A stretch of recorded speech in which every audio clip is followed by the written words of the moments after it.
I'm Bob Abbott with Alarca Property Management, and we currently manage homes throughout the Charlotte, North Carolina area. Today we're going to talk about whether you should rent or sell your Charlotte area home. This is a relevant topic because many of our new clients are in this position. We get phone calls and saying they're not sure if they want to sell, or they've been trying to sell and it's not selling and they want to look at renting, and they want someone to walk them through the decision-making process and the actual process for getting the home rented. So that's what we'll cover today. So the first question is, can you afford to sell your home? Do you have equity? If you're in a negative equity position, or you're very tight and you can't afford the agency fees, for example, you may not be able to afford to sell the home in a traditional method. So you may have to look at a foreclosure or a short sale or a deed in lieu. You really want to talk to your advisors about this, your tax person and a legal advisor, because there's significant impacts to your credit and there could be significant tax impacts as well. So make sure you talk to those folks before making that decision. If you do have equity, then what's your value for the future?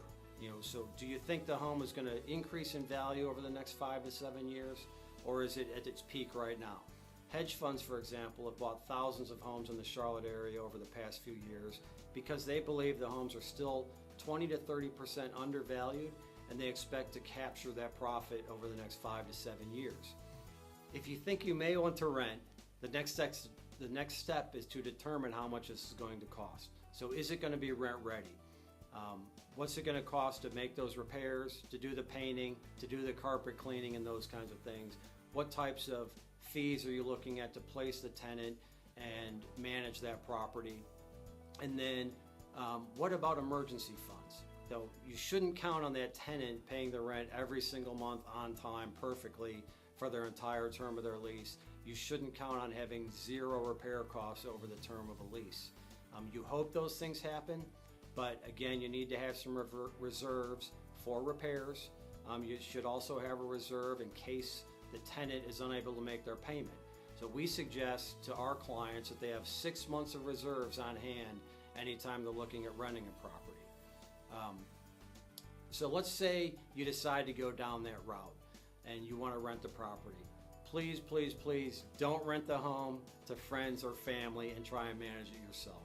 We run into all kinds of problems with people calling us where they've done this and now they're in a situation where the tenant's 10, 12 months or more behind on the rent and they don't feel comfortable going down the eviction trail with a friend or a family member. If you do decide to hire a property manager, you do decide to rent out in the open market, how long is it going to take you to get the home rented? So we typically get our homes rented in 28 days or less. Homeowners, it can be longer depending on how much time you dedicate to that process. And then should you start showing the home before you move out? Oftentimes people want to know this. It all depends on your appetite for disruption.